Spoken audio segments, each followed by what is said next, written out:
action, pace, plot. They're meaningless without great characters to motivate them. Star Wars has been rich in those from the beginning. How did we get into this mess? I really don't know how. We seem to be made to suffer. It's our lot in life. You're always surprised with characters. I mean, in film, it's even more dramatic than it is in writing, because eventually you actually take a real person and stick them into that character. And that real person brings with him, or her, an enormous package of reality. I mean, Threepio is just a hunk of plastic. And without Tony Daniels in there, it just isn't anything at all. I had a different idea for the character originally. I wanted him to be more of a used car dealer, very slicko, very oily. But that character inhabited that costume so strongly because of what Tony had done that I couldn't change it. Where do you think you're going? Well, I'm not going that way. It's much too rocky. This way is much easier. What makes you think there are settlements over there? Don't get technical with me.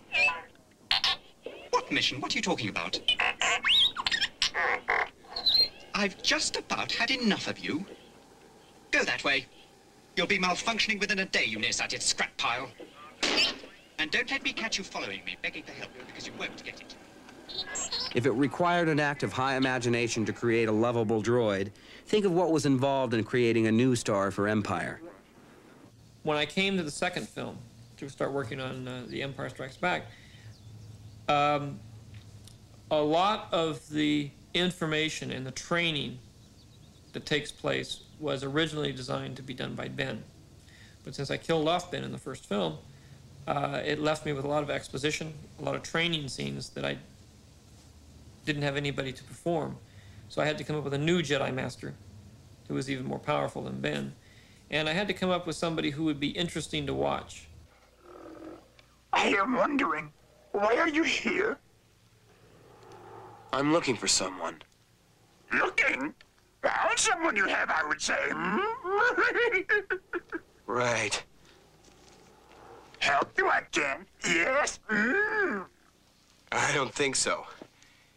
I'm looking for a great warrior. Oh! Great warrior. Oh.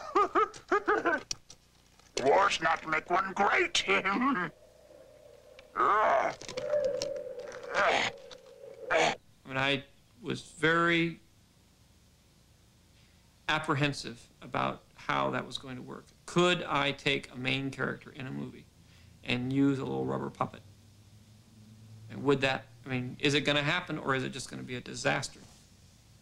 And right up until the moment where he was on film and talking, it looked like it was going to be a disaster. You know, little hints, but it looks pretty good, and Frank can do some really funny things, and that sort of seems to work, and is it going to happen? But then when it goes onto the screen, it's magic.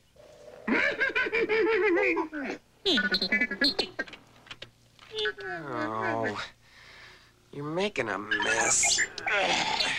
Hey, give me that. Mine, or I will help you not. I don't want your help. I want my lamp back. I'm gonna need it to get out of this slimy mud hole. Mud hole? Slimy? My hole this is. What? R2, let him have it.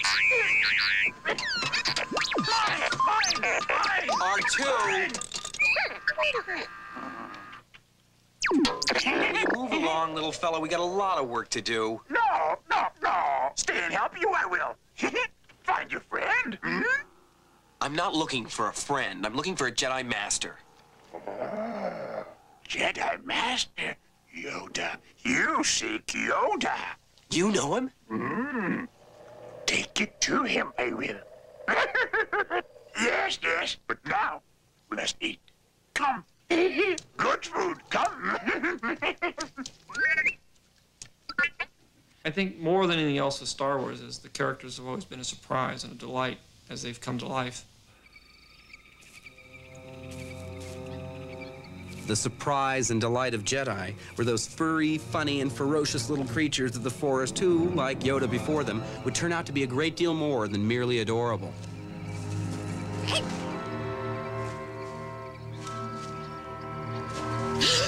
Cut it out! What none of us knew when we first met them was that they had the power to overthrow a mighty empire. Sped up in its perception of visual material, primarily as a result of television commercials.